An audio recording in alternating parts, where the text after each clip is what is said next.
Hi, my name is Milan. I will be continuing with the FIDE Arbiters manual. We're now under competition rules, and this Article 6 is covering chess, the chess clock.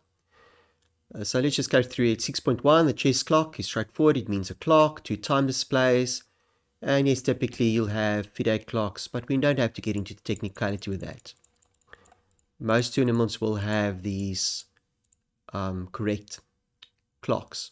6.2.1 During the game, each player having made his move on the chessboard shall stop his own clock, and that will then start the opponent's clock. And you call this then that you complete your move.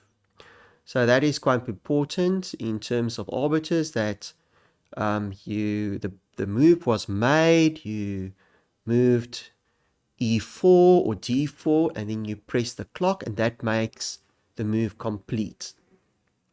Okay, then 6.1.1, the move also ends the game. That can also mean the move is completed.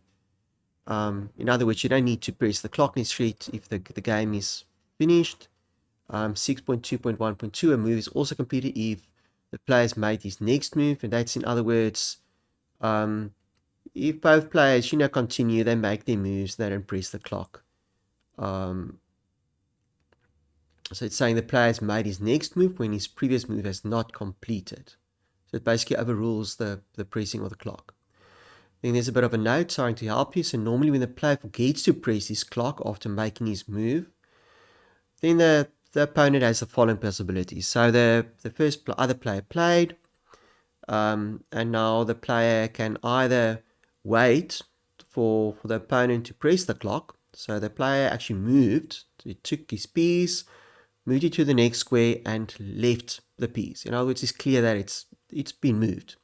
So now the opponent can either wait for the player to press the clock, and in this case there is a possibility that if I have a flag fall and lose on time, and some may think that this is quite unfair, but the arbiter cannot intervene. The player has the right to wait for the other player to press the clock. So it's straightforward. If the other player doesn't press the clock, the option A is to wait for the clock to be pressed. Option B, that's a polite one, but most people don't do that, unless it's clear that the player forgot to press the clock.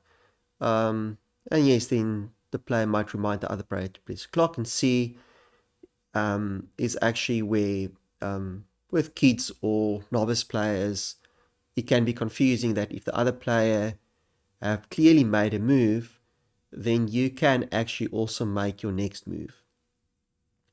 In this case, the player can also make his next move and press his clock. So it's just a couple of options. The one is, let's say, be polite and wait for the other player to press the clock.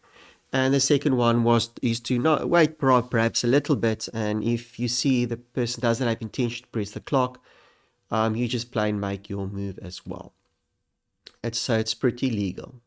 6.2.2, a player must be allowed to stop his clock after making his move, even after the opponent has made his next move. The time between making the move on the chessboard and pressing the clock is regarded as part of the time allotted to the player. The only meaning of this is that it doesn't overrule the previous section where a player forgot to press the clock and the other player played. It doesn't overrule that. The only meaning is that even though the play continued, I can still almost catch up and still press my clock. So if player A made his move, forgot to press the clock, then player B can probably play and realize that he cannot press the clock because it's still pressed by the player A. And then realizing player A can actually, before he made his move, still press the clock. And then player B simply can also press the clock and then wait for player A to make his move. Of course, if you're unsure, you put up your hand and call arbiter. The arbiter will come and say it's okay. Player A was still allowed to stop his clock, and to rectify it and come back to normal, player B must just plain press the clock again as well. So it's not that strange. Player A forgot to press the clock, player B moved, and now player A pressed the clock because he's allowed to do that. And then to come back to normal play, B just simply will press the clock as well. So it's strange, but it's one of those things, as you can see, is covered in the rules. The next one, a player must press his clock with the same hand with which he made his move. And it's forbidden, of course, for a player to keep his finger on the clock to, not allow the other player to press the clock. It's actually not illegal to press it with the wrong hand. You must move the piece with the same hand. So you touch the piece and you put the piece on the board.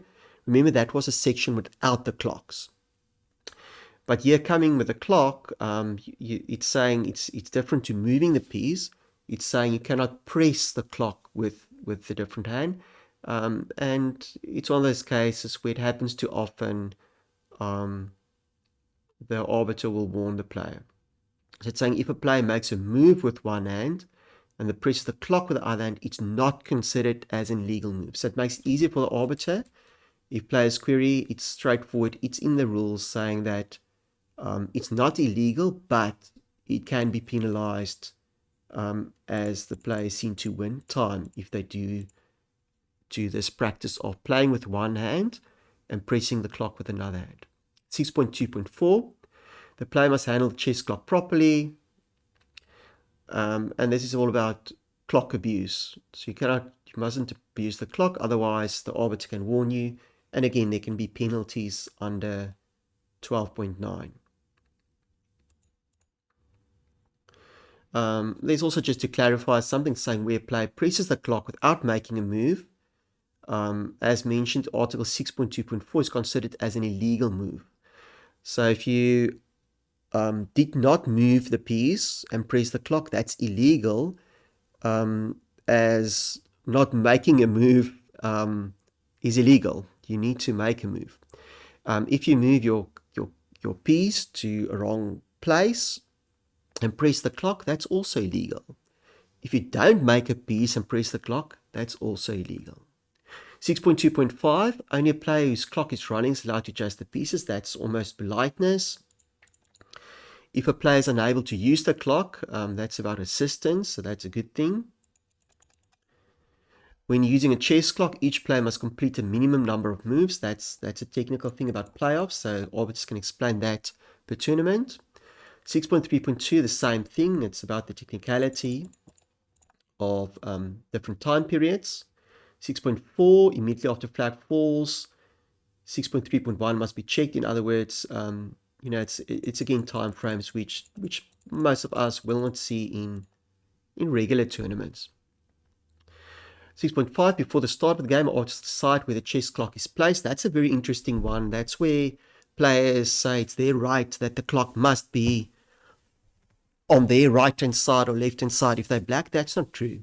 Under 6.5, under FIDE rules, before the start of the game, the arbiters shall decide where the chess clock is placed. So it can be on the right-hand side, can be left-hand side, but ultimately it almost belongs to the arbiter. 6.6, at the time determined for the start of the game, white's clock is started. That's talking about default times, things like that. That's also will typically be in the brochure of a tournament. 6.8, flag considered to have fallen when the arbiter observes the fact.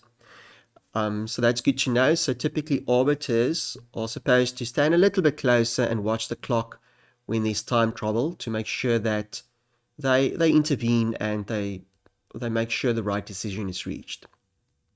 6.8, a flag is considered to have fallen when the arbiter observes the fact or when either player has made a valid claim to that effect. So it's saying a valid claim, meaning it can be, with most of these clocks these days, can be determined which one of the sides the clock fell first. Okay, there's the allotted time again. 16.1, every indication given by chess clocks to be conclusive in the absence of any evident defect. So yes, with normal chess clocks, if it's showing the flag has fallen, it will be followed. It's saying what must happen if chess clocks are found to be incorrect. So most players will just put up their hands and ask the arbiters to come rectify the chess clocks. Okay, so there's also the wording of he shall use his best judgment when when determining the clock setting. So the two players will typically come upon agreement what to have on the clock. So a player may stop the chess clock only in order to seek the arbiter's assistance. The arbiter shall decide when the game restarts then again, so the players mustn't really restart the clock. But sometimes the arbiters tell the players they can continue and one of the players will start the clock. It's not a disaster necessarily. If a player stops the chess clock in order to seek the arbiter's assistance, the arbiter shall determine whether there's a valid reason for doing so. In other words, if the player is starting to waste time or by just stopping the clock, there can be penalties as well. So there's valid reasons, for example, irregularities or illegal moves. And that was Article 6. I hope you found it helpful and interesting, and I hope to see you for the next video. Please hit the like button and subscribe.